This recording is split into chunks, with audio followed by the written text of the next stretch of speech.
Di awal film kita diperkenalkan dengan seorang pria bernama Kinan yang sedang mengadakan acara ulang tahun untuk istri tercintanya yang bernama Goce. Karena diketahui Kinan ini adalah seorang pemilik perusahaan penerbit buku yang sangat ternama, acara ulang tahun itu digelar dengan cukup elegan bahkan penuh dengan tamu-tamu penting.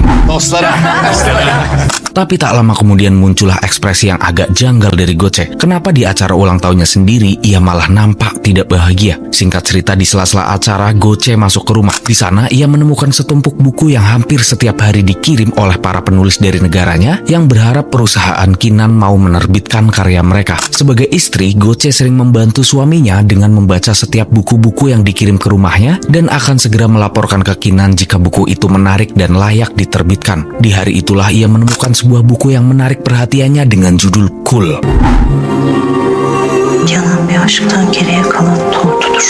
Sejak lembar pertama dari buku yang ia baca itu, dia langsung tertarik. Buku itu adalah sebuah novel yang ditulis oleh seorang wanita dan menceritakan tentang kesepiannya, lalu perjalanan menemukan sebuah cinta terlarang yang membuatnya merasa berarti. Dari situlah Goce tertarik karena isi ceritanya relate untuk Goce yang juga kesepian akibat suaminya super sibuk di kerjaannya. Makin dia membuka lembaran, cerita semakin menarik Goce ke dalamnya. Karena karakter pria dalam novel itu nampak luar biasa istimewa, Goce nggak sadar dia selalu memikirkannya bahkan di sela-sela kesibukannya, mulai dari saat dia pergi ke butik miliknya sendiri, bukannya mikirin usahanya, dia malah kepikiran tentang novel itu. Pokoknya saking penasarannya sama novel, dia nggak pernah berhenti memikirkan, bahkan saat dengan suaminya, dia masih aja memikirkan karakter pria dalam novel tersebut. Di pagi harinya setelah geek bersama suaminya, Goce kembali membaca novel itu. Namun semakin ia membaca, pikirannya mulai berbelok. Bagi Goce, novel itu terasa bukan hanya sekedar fiksi. Karakter-karakternya terlalu nyata, terlalu presisi, seolah ditulis dari kehidupan yang benar-benar terjadi. Goce mikir kayak gitu bukan tanpa alasan. Dia menemukan beberapa detail dalam buku yang ditulis oleh seorang wanita itu. Dalam bukunya, si penulis mengatakan bahwa pria istimewa itu berinisial M. Dia mempunyai beberapa tato di lengan dan lehernya, bekerja sebagai tukang kayu, dan awal pertemuannya adalah di sebuah toko roti Musfika yang tak jauh dari kotanya. Adını tamamlamaya cesaret edemediğim sağ kolundaki dövme hayat dönmüşüyken boynunda bir kuşun gölgesi. Tak lama kemudian Goce langsung mencoba searching nama toko itu dan benarlah, ternyata toko itu emang benar-benar ada. Gak pakai lama dia langsung telepon temennya untuk minta ditemani ke toko roti Musfika.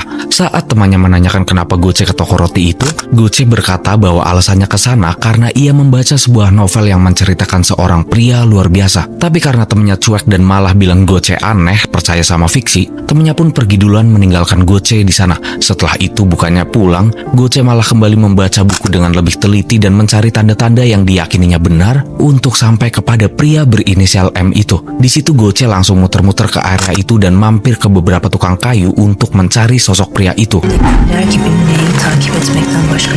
Tapi hari itu Goce tak menemukan apapun dan memilih sadar bahwa dia hanya terlalu berharap pada sesuatu yang jelas-jelas hanyalah fiksi. Akhirnya dia memilih pergi ke kantor suaminya untuk berbincang-bincang. Tapi seperti biasa, baru aja Goce duduk, suaminya selalu saja sibuk dengan kerjaannya. Toplantı odasına alın. Evde görüşürüz. Kolay gelsin. Sağ ol. Lalu pada malam harinya Goce kembali membaca buku itu dan penasaran menghantui lagi. Dia kembali lagi keesokan hari ke toko roti itu dan saat dia di depan kasir, tak sengaja ada seorang pria yang datang di mana ciri-cirinya mirip seperti yang ada di dalam buku. Di situ langsung Goce mengikuti pria itu dan setelah tahu rumah pria itu mengarah ke sebuah bengkel kayu, di sana dia langsung masuk untuk berpura-pura memesan cermin.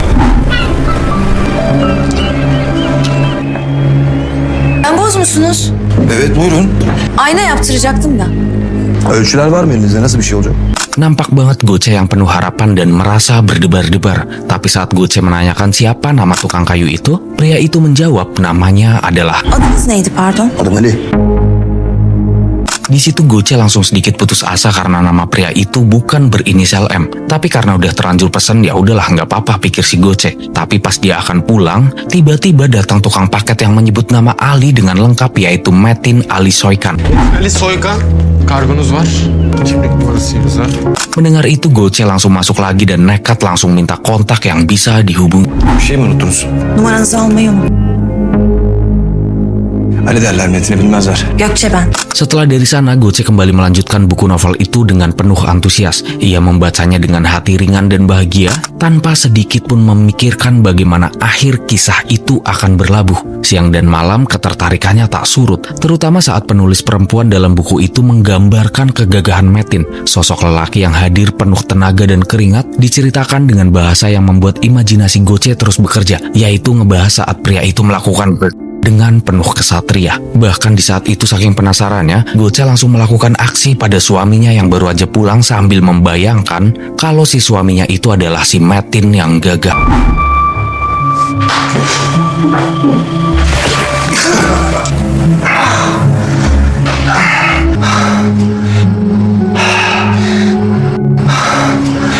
Malam itu pun selesai dan singkat cerita beberapa hari kemudian, datanglah Metin ke butiknya dengan membawa sebuah kaca yang dipesannya. Dengan gugup dan campur aduk, Goce meminta Metin untuk memasang kacanya di posisi yang udah disiapin. Tapi saat Metin selesai memasangnya, nampak Goce yang beralasan posisinya kurang tepat dan meminta Metin memindahkannya agar Metin lebih lama di sana. Tapi karena kebanyakan posisi yang naik turun kanan kiri, akhirnya hal ini pun terjadi. Nah, disitulah momen keberuntungan bagi Goce. Karena luka di tangan Metin, akhirnya Goce bisa bersentuhan langsung dengan pria idamannya. Di situ dengan bahasa yang halus penuh pesona, Metin juga janji akan memperbaiki kacanya dan kembali lagi setelah selesai. Prat-prat-prot ngobrol-ngobrol, akhirnya beberapa tatapan mata pun terjalin di antara mereka. Siz üzerinize mi düşürdünüz acaba? Nasıl yani? Alyansı yok. Bekar olduğum için olabilir mi? Mulai hari itu, Goce mulai lebih sedikit membaca buku dan malah fokus tentang kedekatannya bersama Metin tanpa penasaran apa ending dari buku itu. Pokoknya Goce merasa berbunga-bunga aja hidupnya. Pada saat malam hari di rumah, karena buku itu tergeletak, buku itu pun dicoret-coret oleh anaknya hingga akhirnya membuat Goce marah. Oğlum. Aşkım. Oyun oynuyorsun. Bitirmedim daha çünkü. Singkatnya, di keesokan hari Goce kembali mampir ke bengkel kayu milik Metin dengan alasan menanyakan cermin hingga memberi perhatian soal gimana keadaan luka di tangan Metin. Tapi karena di bengkel ada temannya Metin dan Metin kayak nyembunyiin sesuatu, akhirnya Metin ngajak Goce buat ngobrol di luar saja. Mereka pun jalan kaki bersama, ngobrol tipis-tipis untuk saling mengenal dan mampir ke sebuah restoran makan. Sambil makan mereka saling bertukar cerita dan merasa saling klik dalam berkomunikasi. Di situ nampak banget Goce makin tertarik dengan gaya bicara, dengan karakter, dengan segalanya tentang Metin. Bahkan saat Kinan menelpon, Goce pun bodo amat gak mau dunianya terganggu. Setelah pulang dari makan bersama Metin, ternyata suaminya sudah di rumah dan langsung marah-marah. Suaminya menanyakan kemana saja Goce seharian, hingga saat anaknya terkena masalah di sekolah, malah Goce nggak bisa dihubungi dan terpaksa Kinan yang mengurusnya. Butikte de yokmuşsun. Sen neredeydin Gökçe? Orada öğrendim. Bu ilk değilmiş, ilk vukuatı değilmiş. Dışarıda işlerim vardı. Niye açmıyorsun telefonunu? Karena kesal dengan Kinan yang marah-marah, akhirnya di malam hari pas Kinan minta jatah pun nggak dikasih. Di situ Kinan nggak kecewa tapi malah menaruh curiga. Dia mempertanyakan kemana istrinya di siang hari dan kenapa malam hari nggak mau kasih jatah. Singkatnya, pada pagi hari Kinan berangkat ke sebuah pertemuan. Dalam perjalanan, Kinan nelpon Goce agar nyusul karena itu pertemuan penting dengan kerabat. Di telepon itu Goce pun mengiyakan bahwa ia tak akan telat pada pertemuan penting itu. Tapi keadaan makin rumit. Tepat di hari itu malah Metin datang mengantarkan kaca. Di situ Goce langsung lupa segalanya dan pergi bersama Metin. Görmek istiyor musun? İstiyorum. Disinilah Lur, di momen ini Metin menunjukkan sisi senimannya, sisi romantisnya, sisi lelakinya, dan sisi misteriusnya. Metin ngajak Goce ke sebuah gedung terbengkalai yang di dalamnya ada beberapa gambar hasil karya Metin. Metin juga mengajak ke atap gedung itu dengan pemandangan sunset yang luar biasa. Di situ Metin menyuruh Goce untuk bergerak, untuk berteriak, untuk melepaskan semua beban yang selama ini dipendam. Di tempat itu, di bawah langit yang senja, tak ada yang perlu ditahan, tak ada yang perlu disembunyikan. Hiç kimse.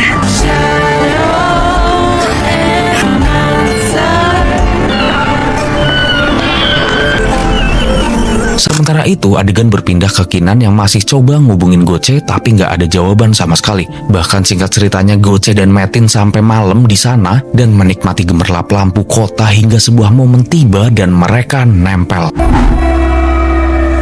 Tapi baru aja nempel bentar, Goce langsung menghindar dan menyadari bahwa itu adalah kesalahan. Akhirnya mereka berdua pun gak nempel lagi dan memilih duduk di atas genteng bersebelahan seperti dua burung yang sama-sama lelah terbang namun tak ingin pulang. Dengan penuh kesadaran dan ketenangan, Metin menemani dan mendengarkan setiap cerita yang Goce berikan.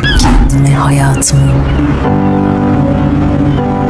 Setelah itu saat pulang ke rumah, ternyata Kinan sudah menunggu di meja makan dan marah. Tapi di sana Goce malah ketawa-tawa doang pas ditanyain. Dan saat Kinan mau marah besar, tiba-tiba anaknya muncul dan pertikaian pun terhenti. Sinirden uyuyamıyorum. Keesokan hari, Kinan yang udah mulai curiga dengan kelakuan istrinya, diam-diam dia mulai menyelidiki. Dia datang ke butik dan tak menemukan Goce di sana. Sementara itu di sisi lain ternyata Goce sedang berada di sebelah rumah Metin dan tak sengaja melihat Metin sedang berdebat dengan seorang wanita yang entah siapa. Goce cemburu dan segera menanyakan siapa wanita itu, tapi karena situasi emang lagi kacau, Metin malah menjawabnya dengan bentakan kasar dan akhirnya pertengkaran pun meledak. Bukan adu mulut yang berisik, melainkan perkelahian yang liar dan mengerikan, penuh dorongan, penuh kekuatan. Söylüyorsun. Esas evli olan sensin. Kim o?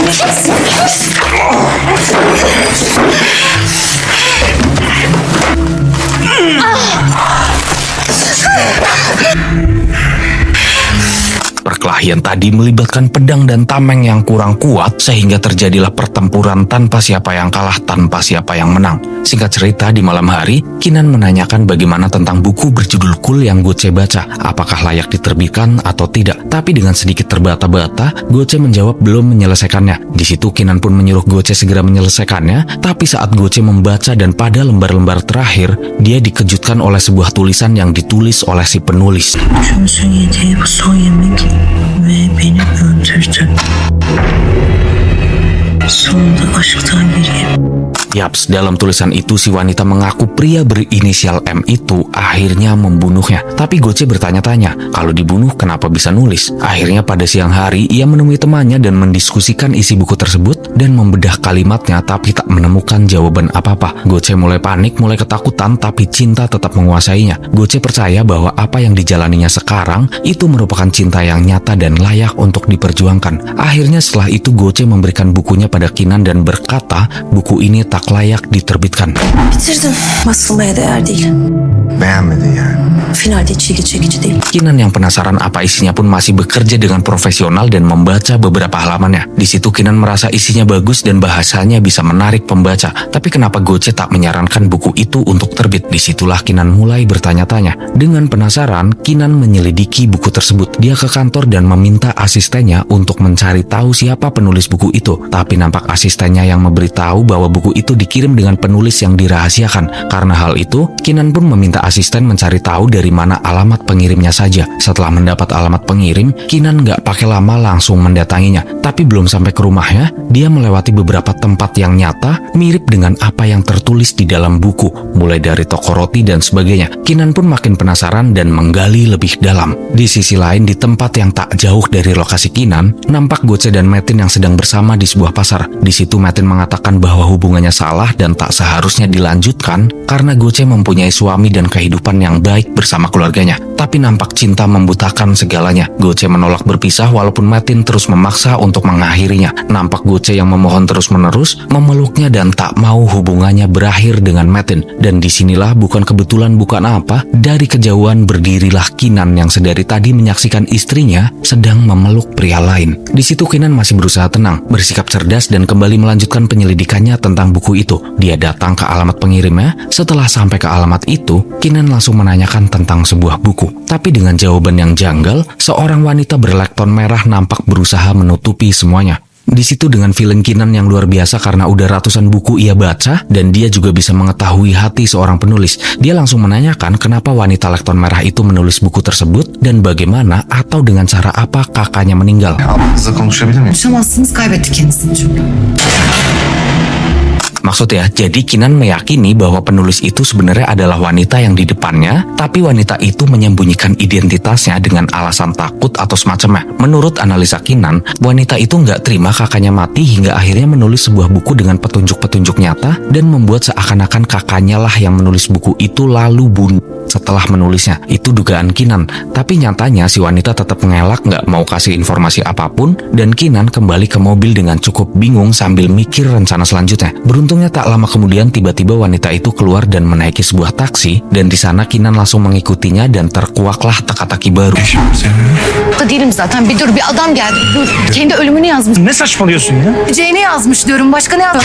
Tamam ya buraya gel. Yang sebenarnya terjadi bahwa benar penulis buku itu telah hilang dari muka bumi dengan cara Ternyata emang bener wanita Lekton marah tadi tuh nggak tahu soal buku yang ditulis kakaknya. Ternyata si penulis atau kakaknya yang udah mati itu menulis buku itu dan memilih bunuh karena dia nggak kuat hidup dengan beban cintanya, di mana Metin malah selingkuh dengan adiknya sendiri. Adiknya itu ya wanita ini nih yang nggak disebut namanya di dalam film. Setelah itu Kinan pulang ke rumah bertemu Goce tapi berpura-pura tak mengetahui apapun karena besok dia akan melanjutkan rencananya. Di keesokan harinya Kinan langsung datang ke bengkel kayu Metin untuk pura-pura mesen sebuah rak buku di rumahnya. Dengan cara apapun Kinan harus mendapatkan rak buku itu walaupun dengan harga yang sangat mahal asal cepat. Aleykümselam. Buralarda iyi bir marangoz arıyordum. Ne vardı? Bir kitaplık yaptırmak istiyorum. Hallederiz, geliyorum hemen. Parası önemli değil. Acelesinden lazım. Di situ Kinan sudah mempelajari semuanya bahwa tak mungkin si Metin mengetahui alamat rumahnya dari obrolan semalam dengan istrinya saat berpura-pura tak mengetahui apapun. Singkatnya Metin datang membawa rak buku itu di malam selanjutnya dan di sana Metin langsung merakit rak buku itu di rumah Kinan. Tak lama kemudian Goce pulang dan berhasillah Kinan mempertemukan mereka dalam suatu ruangan yang canggung. Di situ nggak merasa aneh atau apapun, Goce dan Kinan masih melanjutkan sandiwaranya dan mereka berdua pun berpura-pura saling tidak mengenal. Dan disitulah permainan dimulai. Hayatım hoş geldin. Ya yemekler hazır. Ne güzel iş çıkarmış değil mi usta? Hadi siz oturun sofraya, ben de geliyorum. Eşyalarımı toparlar çıkarım. Usta. Kitap okur musun? Zaman olmuyor. Nampak Kinan yang langsung menyajikan makanan-makanan yang udah dia siapkan dan meminta Metin untuk duduk makan malam bersama. Metin sempat menolaknya, tapi dengan halus Kinan tetap memaksa. Akhirnya Metin pun duduk dan Kinan mengambilkan makanan untuk mereka berdua. Setelah itu Kinan duduk dan menceritakan tentang pengalamannya dalam membaca sebuah buku. Di sana dia menyindir dengan sebuah sindiran tentang penyakit gangguan bernama viktofilia atau gangguan kejiwaan bagi manusia-manusia yang terobsesi dengan karakter fiktif. Fiktofilya diye bir şey var, hiç duydun mu usta? Kurgusal bir karaktere Mendengar itu Metin risik dan memilih pamit pulang. Pas lagi berkemas, Kinan langsung memanggilnya lagi dengan menyebut nama mantan kekasihnya yang sudah tiada. Metin langsung melotot matanya dan kembali duduk. Kinan langsung menunjukkan buku itu dan menyuruh Goce menceritakan buku itu pada Metin. Yemek için sağ olun. İyi akşamlar. Duygu Akkaya. Nereden tanıyorsun? Duygu? Di sana Kinan terus menyindir semuanya dengan bahasa halus tapi nyakitin sampai mereka berdua sadar bahwa Kinan mengetahui perselingkuhannya. Di situ Kinan juga mengatakan sindiran bahwa ada seorang wanita dengan hidup berkecukupannya malah milih seorang pria yang tak jelas, tukang selingkuh, manipulatif dan lain-lain, pokoknya yang buruk disebutin semua dan harga diri Metin diinjak habis-habisan. Gak cuman itu, Kinan membakar buku itu dan mengatakan betapa tidak tahu dirinya Goce dan Metin yang membela perselingkuhan sampai akhir hayatnya. Kinan tahu takkan ada pengakuan karena ia mengenal istrinya puluhan tahun. Dan faktanya, istrinya selalu mengejar kenikmatan sesaat walaupun harus mengorbankan segalanya yang ada. Mendengar itu si Metin pun marah-marah dan ngerasa terhina hingga akhirnya menyerang Kinan. Perkelahian pun tak bisa terhindarkan.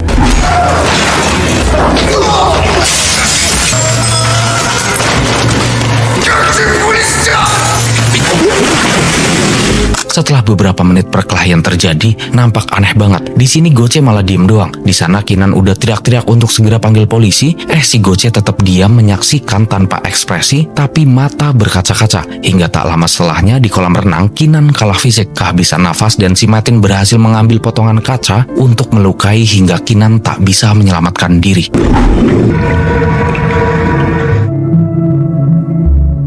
Setelah 3 bulan muncullah sebuah konversi pers yang menunjukkan sebuah penerbitan buku berjudul Cool. Buku itu menceritakan Kinan yang memilih bun-bun setelah di puncak kesuksesannya karena tak mendapatkan makna dalam hidupnya. Akhirnya film ini berakhir dengan sebuah pertanyaan yang membagongkan.